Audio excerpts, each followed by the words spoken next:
Hello everyone, this is Sandeep. I am one of the co-founders at Polygon, and I, even though I come from a technology background, I'm myself blockchain programmer.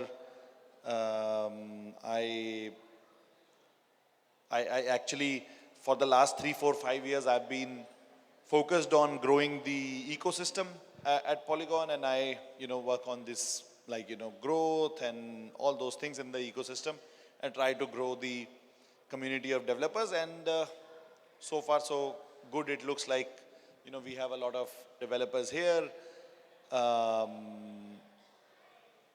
First, let me start with the state of Polygon, like where Polygon is today. And I think many of you guys might be knowing that recently, Grab in Singapore is very big, and I think there are some leaked pictures. It seems like where Grab has integrated a Polygon wallet into it, and you're going to have NFTs, this, that. But this is like such brands, like a lot of big brands have launched on Polygon. Reddit and Starbucks and all these brands are, separate, and many of them like DraftKings and Reddit particularly are doing a lot of good work.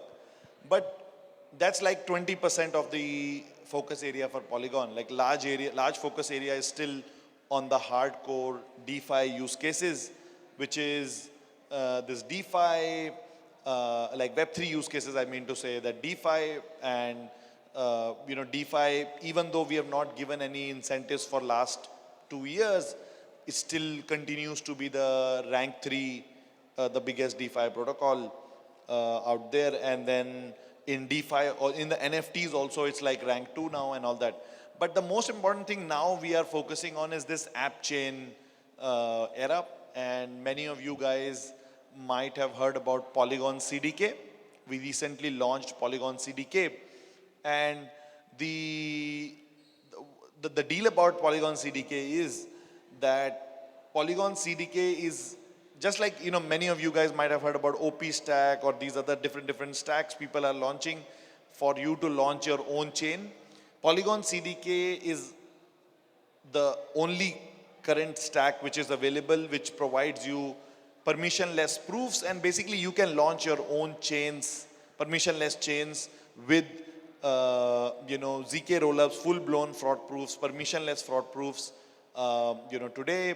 And we are already seeing a lot of traction. You might know about Immutable, which is the largest gaming player, and they are also moving over from Starkware to Polygon completely. And there are many other such protocols like, IDEX and Aavegotchi and so many big things, and so many other are going to be announced. So this is very fast becoming the main or kind of the kind of primary stack, and you will hear about it more and more because we recently only kind of packaged it into a CDK or a stack, and then we have put it out in the market. So you will hear a lot about CDKs and who all are building. Some crazy names are building over there. But on this, in this discussion, I want to talk more about Polygon 2.0. I don't know how many of you are following Polygon 2.0, but I would try to spend 5 minutes to speak about Polygon 2.0. So Polygon 2.0, before we go into Polygon 2.0, we should discuss about this Web 2 world. Like the current Web 2 world, you can call it almost like an internet of information. When I say internet of information, what do I mean by that? So internet of information means that you can actually create, share and exchange information on this internet of information. Like this is which we call internet today. This is Web 2, where you are free to create as many applications. There are so many games, applications, enterprise applications. There is endless amount of applications. We technically live 60% of our lives on these digital world, on this internet. This is Web 2.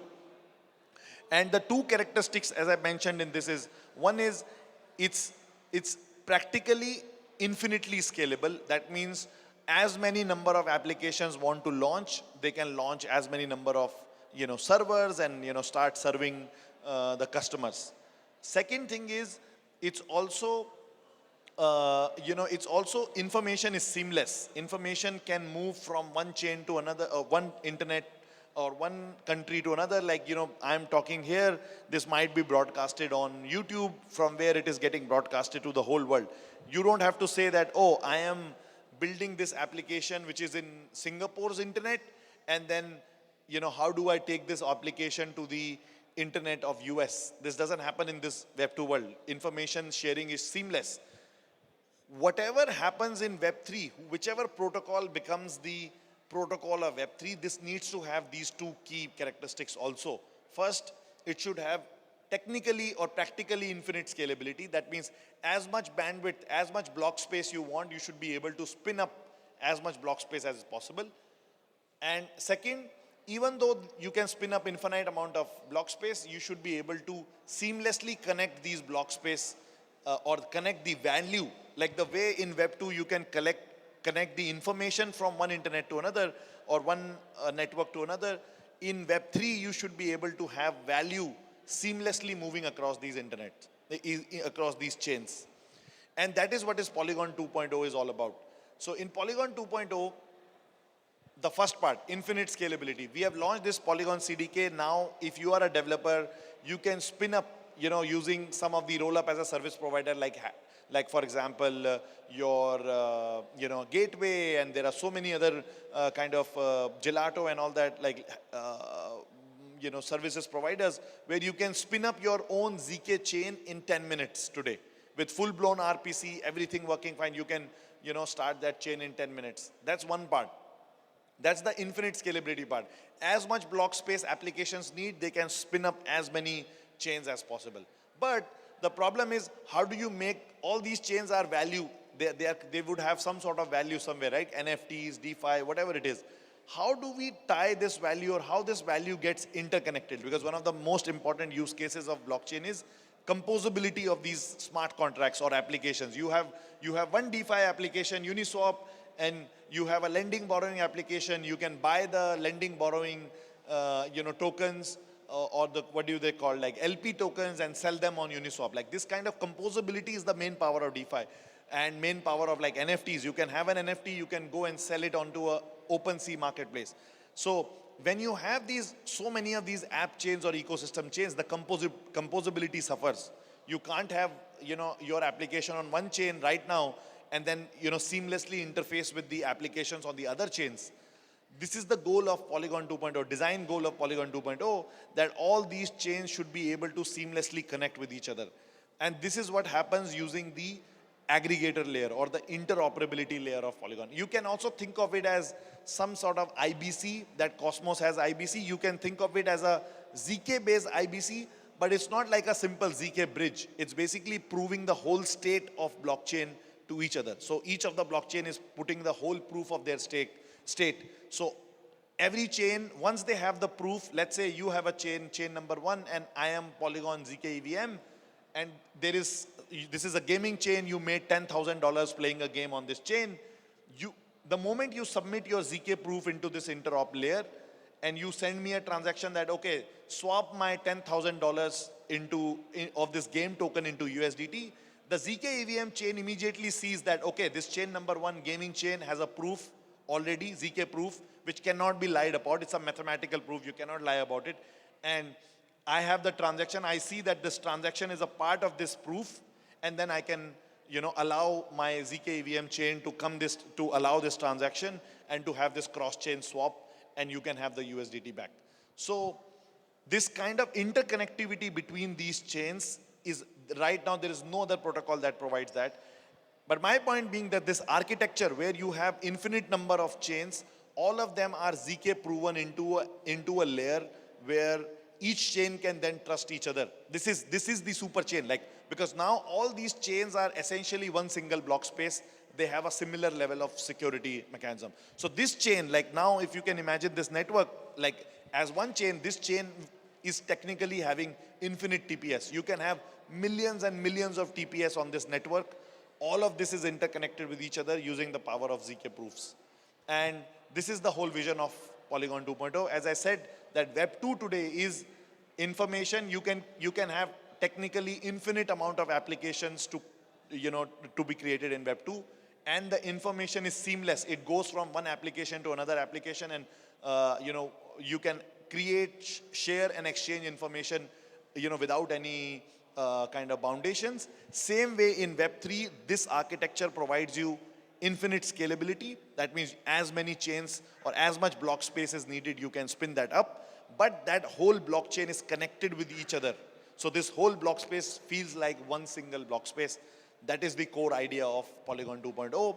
And this is what we have launched as Polygon CDK. Any developers here, you want to launch your own ZK rollups, ZK layer 2s, and connect them with the Ethereum and all the other chains seamlessly, Polygon CDK is the way to go. Of course, many of these, like right now you have a full-blown ZK EVM. You can launch a ZK EVM with its prover, and it is fully provable on Ethereum.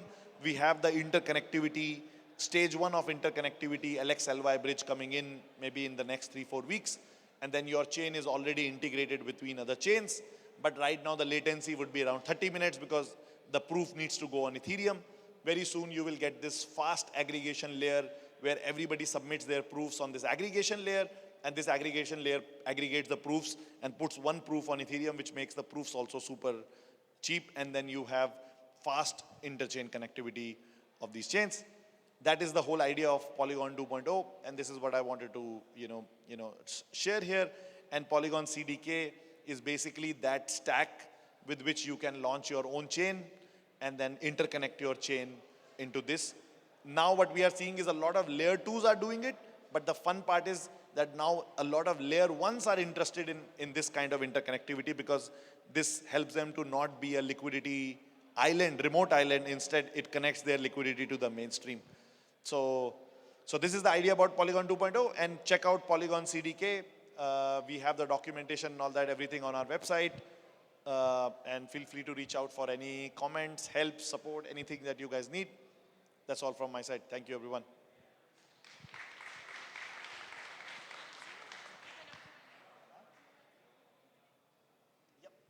Yep. We can do Q&A, and anybody has any kind of questions and anything, I'm happy to respond.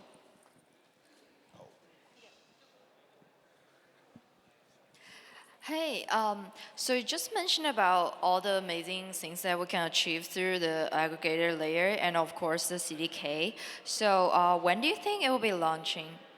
Yeah, so as I said that the CDK is already launched, so people can launch their chains.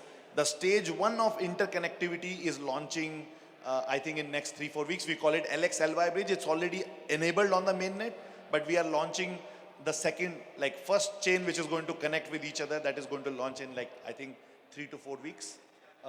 And then beyond that, this aggregator layer, the fast integration layer, that is going to take 6 months. But this LXLY bridge, which I am saying that the interconnectivity, that is available in 4 weeks, with which you can already move. Let's say you want to move your assets from one chain to another, one ZK chain to another ZK chain, you can directly move it without coming to Ethereum. That's a big advantage. Right now, if you are on a network, let's say you are on some other layer to, let's say Arbitrum or Optimism, you have to withdraw your assets to Ethereum, then deposit into a ZK rollup. And the same case is with the other ZK rollups also. But now with this interoperability layer, you will be able to just move your assets from one chain to another without exiting to Ethereum. You don't have to come down to layer 1 and then deposit into other. It's a seamless interconnectivity between these two chains. So this, right now, when LXLY bridge comes, it will be a 30 minutes interconnectivity. Once you do, in 30 minutes you can claim on the other side, because both the chains are submitting the proofs every 30 minutes, because Ethereum is costly. You can't submit the proofs every 10 seconds, right? But when the fast aggregation layer comes, you will be able to, chains will be able to put the proofs every 10 seconds.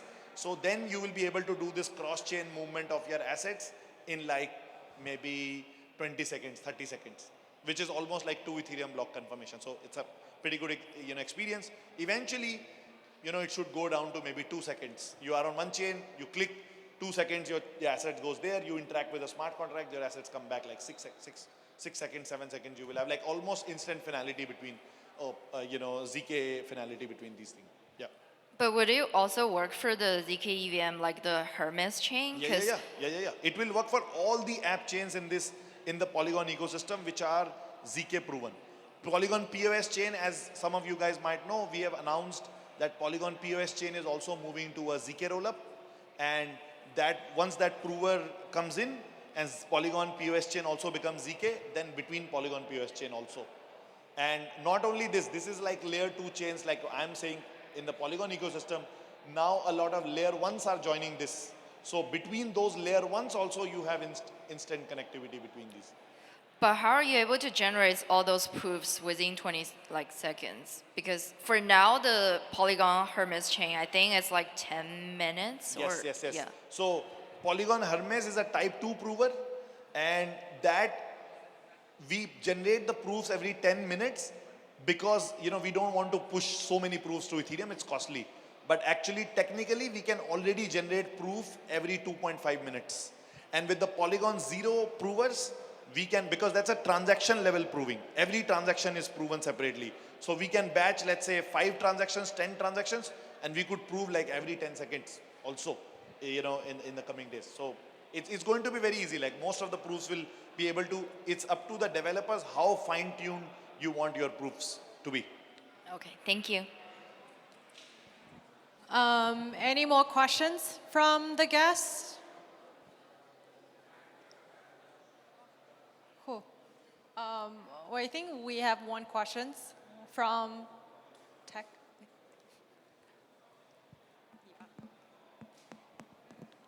Yeah. I want to ask how which DA plan do you want to select?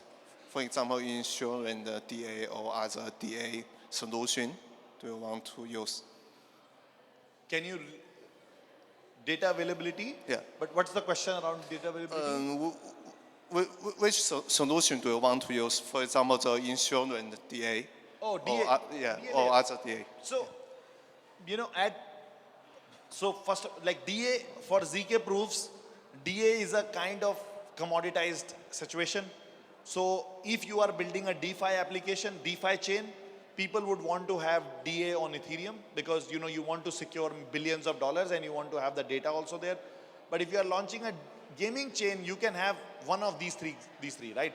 One is with our type 1 prover, you can have a proof of stake chain of your own and your own DA. So this is your own token, stakers can run your own DA. That is one option. Or if you want to be single sequencer, we have a data availability committee framework also. So you can spin up your own data availability committee and just use your own data, as a chain I'm saying. So it depends on what you want to do as your chain. The third option is you could use a public data availability chain like Celestia or whatever that other solutions are coming.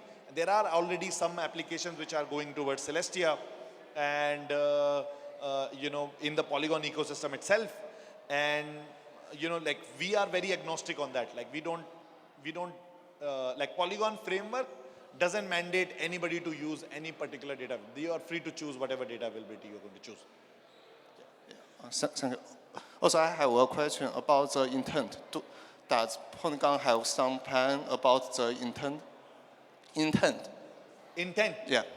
Intent, so for intent-based frameworks, we are like Polygon Maiden, have you heard? Like Polygon Maiden is our next future 5-year game, right? Like all these EVM solutions are next 3 to 4 years, but the future game play for us is Maiden, Polygon Maiden. And for Polygon Maiden, we are working on some of these things. But otherwise, intent-based solutions, I think a lot of people are already building on top of EVMs. Like I myself know there are multiple Polygon builders who are building these intent-based systems. So, we don't want to build them on our own. Like we want to allow community to build those things. And, I think some community members are building those intent-based solutions. But on the chain level, for these EVM chains, right now we are not working on any of the intent-based solutions on the chain. We expect them to be built on top of the chain by the external builders and build use cases and their businesses on top of it. Okay, thank you.